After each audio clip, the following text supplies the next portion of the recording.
Hello there. You get these academic types off the campus and they start to stir things up. I can see that for sure. It is great to be here with you this morning and see so many familiar faces, many of you journalists in another life. If you asked me on the right day and the right time, I would probably say you are definitely the smarter person. You got out while the going was good. You have life with more normal hours, and you still get to apply the skills of your trade, which honestly are becoming more similar to what we do as journalists every day. In fact, I would argue our businesses are now more alike than they are different. Not only because of the obvious fact that we all have to deal with deadlines, that goes without saying. We all have to reinforce our brands. We get that a lot. We all have critical audiences who will get up in our grill if we make any kind of mistake, and rightfully so. But also because more and more you have the last word on the material you send out, especially with social media. Often there no longer is a filter, from people like me, which puts more pressure on people like you to get it right. All that said, I love dealing with a good PR person. There's nothing better than a good PR person. Just like I'm sure you like dealing with a good journalist. You develop a trust beyond the words of a press release. You have that intangible quality when you can whisper something to me off the record, shoot me a text, or make a phone call to help give things some perspective. And yeah, that helps your company, it helps your organization, but it also helps me give that story more context and perspective to our audience. And I think that sense of trust also goes to our personal brands. If you trust me as a reporter to be fair, and I trust you that you're leveling with me, our audiences both benefit, our employers benefit, our personal brands benefit, and more importantly, truth and credibility benefit. So with all that in mind, in my opinion, no one in this media market embodies what I'm talking about better than Otis. He and I have become close friends over the years, and I have the highest regard for his professionalism, his ethics, his honesty, I should say, and all of that really gives me hope in what's going on today. Because for me, this without a doubt is the most challenging time of my professional life. The media business is in absolute total chaos. Every station in this market is for sale or recently sold right now. At 10 p.m., the audience is choosing Netflix or Hulu or Amazon Prime or any of the other dozens of channels out there over local news. They're becoming more tribal in where they're getting their information. They only want to hear their perspective. They're reading less. They're writing less. They're not learning what I think are basic tenets of our democracy. I was shocked to recently learn that 2 out of 3 Americans cannot name all 3 branches of government. And while our reporting is far from perfect, the drama unfolding in D.C., basically on an hourly basis, is having effects locally. I mean, I've had county commissioners who get a little uncomfortable with the probing commission, I should say former county commissioner, who hung up on me and said, "Fake news." Guess who that is, Otis? I've had people in the grocery store say I'm an enemy of the American people because of what I do. So I worry deeply about where things are going, but in times like this, you hold on more than ever to people like Otis who have the character and determination to give the rest of us the energy we need to just keep pressing on.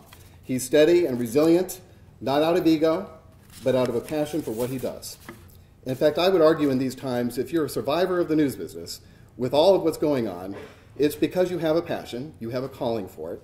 I know that may sound corny, but I really mean it. It's the only reason you'd be crazy enough to keep fighting on despite all the downward trends that would suggest you should get out. It's a religion. It's in your blood. And our newsrooms are the churches, and we're just trying to get more people in the pews at this point.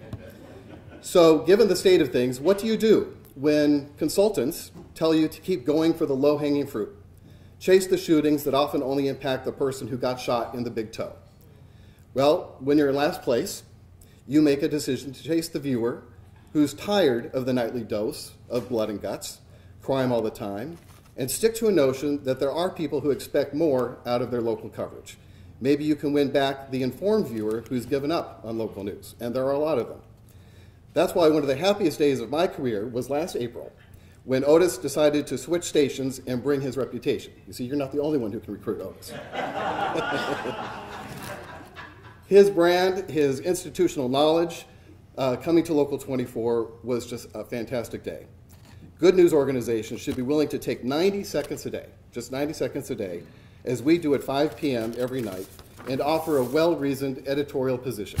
You may not agree with him all the time, and Otis, trust me, is absolutely okay with that, but hopefully he made you think.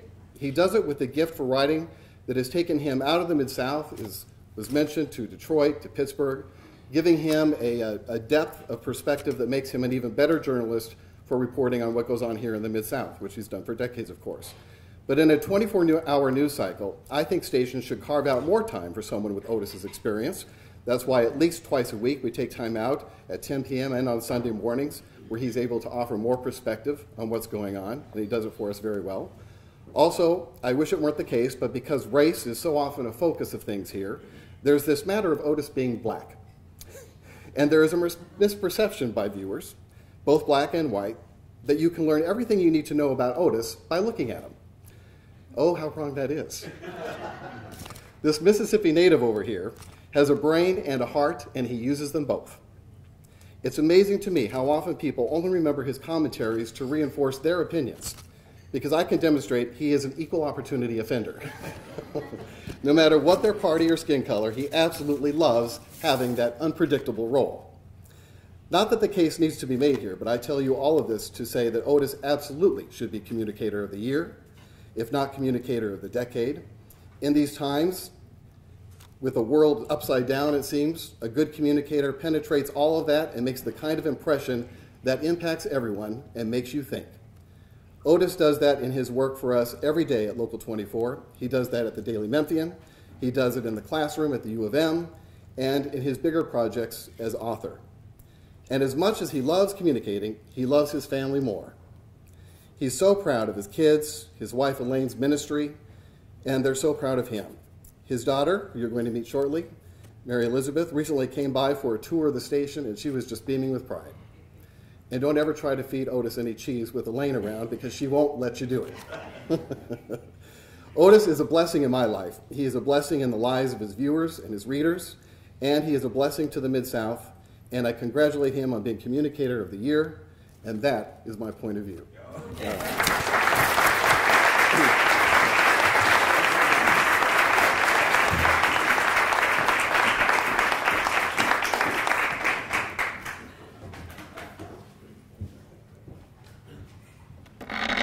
Thank you so much. So you heard a few words about why Mary Elizabeth is proud of her father, but I'm going to say a few words about her, and I think you're going to start seeing Dad over there beam about all of her accomplishments and the wonderful things that she has done so far. So it sounds like at age 4, you were already a bit of a prodigy playing the piano, and I'm sure you were encouraged by your parents. You went on to continue your education at the University of Memphis, where she was a Dean Scholarship recipient and was in the Helen Hardin. Good afternoon, everyone. Well, when I was thinking about what I would say about my father, I realized that there is probably no way to introduce him without embarrassing myself. So here goes. When I was about 5 years old, my dad used to work very late at the newspaper at the Commercial Appeal downtown. Well, I would call my dad from home, shortly before he would get off work, and would ask him to go to Walgreens to buy me some pull-ups. Yes, at 5, I still wore pull-ups. So although I was a prodigy, I was still wearing pull-ups. Well, finally one night, my dad, the communicator, had enough, and he said, anybody old enough to call my job and ask for pull-ups is too old to be wearing them. So I thought about it at the age of 5, and I gave up wearing pull-ups after that. Well, when I was about 13, I got my first cell phone. I couldn't wait to open the box. Well, they got me the oldest cell phone you could possibly get at that time. My friends had Blackberries, the Razors, the slide-up phones. They got me an old flip phone that had an antenna on it. So I begged and begged my dad. I was like, please, please, can you get me another phone? He said no. So then I went around my dad. I have older brothers.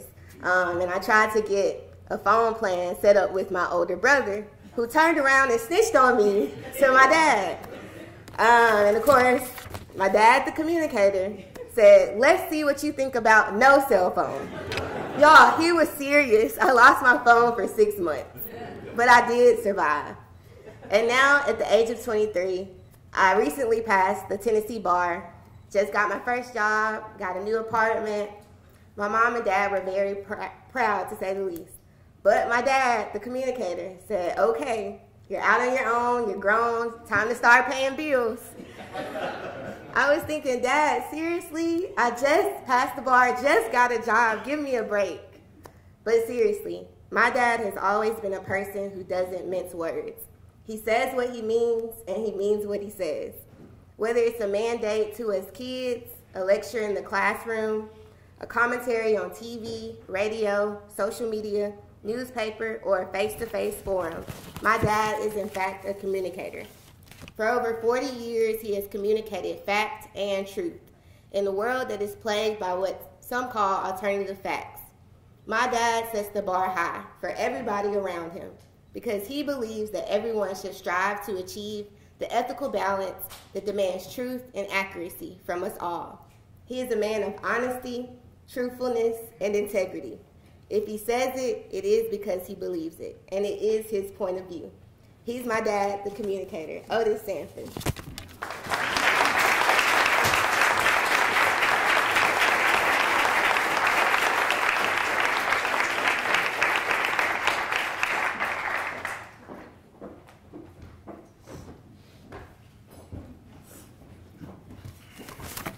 Wow.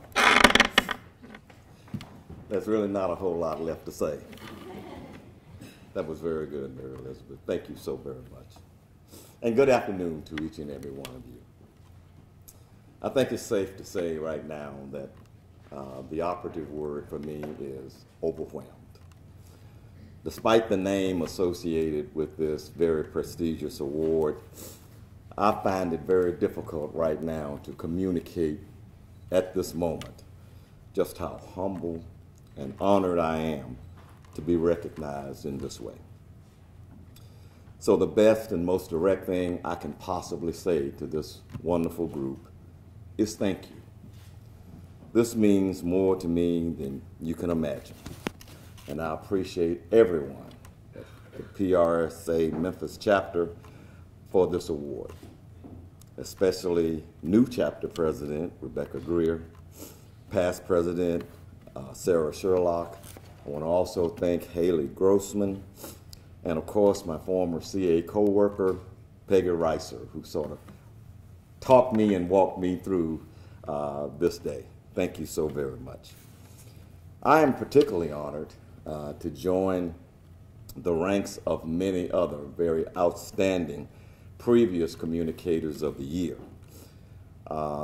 This is a very impressive group, and they include people such as Ron Terry, DeArmie Bailey, Lynn Sittler, Judy Drescher, Beverly Robertson, former Mayor Willie Harrington, who I know a lot about, Mauricio Calvo, and many others. Their contributions to this community obviously are widely known, even legendary in a lot of respects, and I'm very proud to be listed with them. I want to recognize my wife, Elaine Sanford, who is my chief communications consultant. Thank you, dear, for all that you do in this community as well. Thank you again, Mary Elizabeth, for that splendid introduction, and also for sharing this special moment with us. Thanks also to Richard, who is a very, very dear friend and special colleague, and to anyone else and everyone else here who are at Local 24. I appreciate you as well. And to David Arant, who is my road buddy in a lot of respects. Thank you so much for those words. And to my colleagues on the faculty at the University of Memphis, several of you, would you please raise your hand? My colleagues at the university. There are also some students here from the university. The Department of Journalism and Strategic Media is a place where I don't consider it a job. It is a joy. Our students are terrific. And it's always special to see them graduate and launch their own media careers. I have former colleagues here from the Commercial Appeal. Would you please raise your hands? I mentioned Peggy earlier, but my former colleagues at the CA. Thank you for being here. And I want to also recognize really a new colleague of mine, Christopher Blank, who is the news director and a former CA colleague as well, news director at WKNO FM, who has given me yet another opportunity to have public conversations with this community through the medium of radio. And thank you so much for being here, Chris. And I would be remiss if I did not offer a thank you to two people who are no longer with us physically, but they will always be with me spiritually. And that's my parents, Freddie and Bertha Sanford, who were my first and most effective communicators and nurtured and supported my lifelong desire to be a journalist. Now, I promise I won't take long here. I think a lot has already been said about me, so I don't want to really repeat that. I thank everyone for all the comments that you've made about me and my career. So I'll just leave you with just a few thoughts about my journey through journalism and how the media landscape really has changed from the time I started professionally eons ago. In fact, today, January 10th, marks the 41st anniversary of when I started as a reporter for the Commercial Appeal. It was a snowy day in Memphis, and my first job was to write a weather story. That's what I did. 2 years before that, I was a copy clerk. And Jerome, you will remember that. I was a copy clerk at the Commercial Appeal. And in that job, and while I was in that job, reporters were still using manual typewriters, and cut and paste were literally things copy editors did with scissors and a glue pot to cut and paste the stories. But working for a morning newspaper, it was all about beating the competition with a front page scoop in the next day's edition. And the closest thing there was to social media was when a group of reporters got together for beer or even hard liquor at the P&H or at the Bombay Bicycle Club over in Overton Square. That was our social media. So much has changed since then. Unfortunately, there are far fewer people doing really good journalism than it used to be. And I think the community suffers as a result of that. News is now delivered in real time, using platforms that have absolutely nothing to do with presses, ink, and newsprint. And whether you were a beat reporter, TV news anchor, a college professor, a PR practitioner, or a marketing CEO, the way we communicate today is much more personal and in real time. But some things have not changed, and one of them is the absolute need to communicate with clarity, accuracy, credibility, authenticity, institutional knowledge, as you mentioned, Richard, and context. Memphis is where I learned to really appreciate all of those values and all of those skills.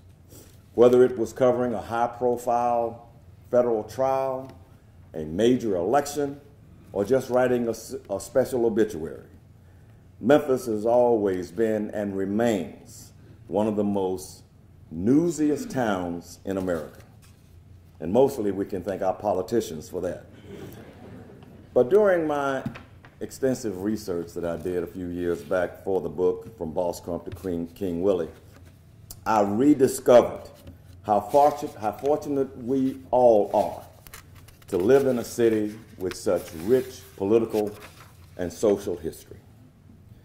This is a city with legitimate heroes and heroines from the past who sacrificed a lot, sometimes including their own safety, for the pursuit of justice, equality, and fairness.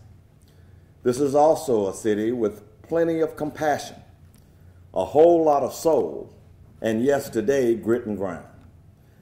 It is also a city with challenges, whether it's poverty, inadequate educational achievement, or the occasional racial squabble. But the fact is, I have been blessed, and particularly blessed, to fulfill a dream that I had since I was a young boy, to be a journalist in the city that I love. I'm blessed to be working in a place that is special and to help spur public conversations, not just about the things that divide us, but about the many things that unite us. And despite the fact that my commentaries and columns sometimes are pretty critical in nature, I am extremely optimistic about the future of Memphis and the work that we all do. Whatever job you have in PR, in news, in marketing, the job that we all do to make this place a much better place. And we all do that.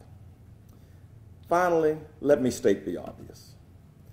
Effective communication, and you all know this, effective communication is the key to understanding one another, to helping this community address its many issues and critical issues. So let me, while you are recognizing me, let me recognize you, the PRSA chapter here in Memphis, for all the work that you do, for the partnership that you have with us at the University of Memphis Department of Journalism and Strategic Media, and for the messages that you help deliver in this community to help make our city a much better place. I thank you all from the bottom of my heart. I can't tell you how proud I am, how honored I am, how humbled I am to be recognized again in this fashion and to have good friends, associates, acquaintances, and even those who I just met today here to share in this wonderful moment. It means so much to me. Thank you so much, and good afternoon.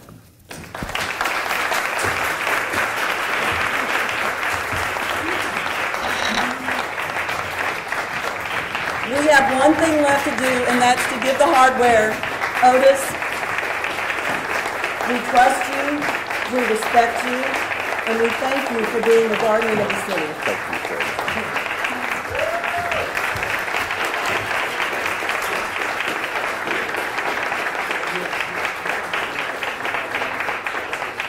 Thank you so very much.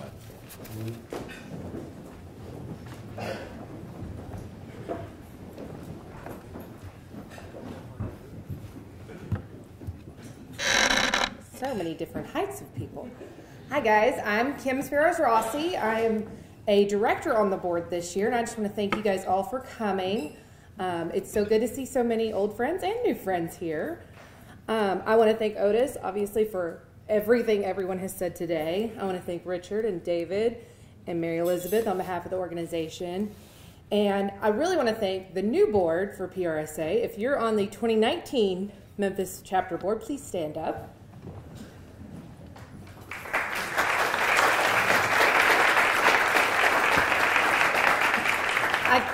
I could not be more excited about our board this year.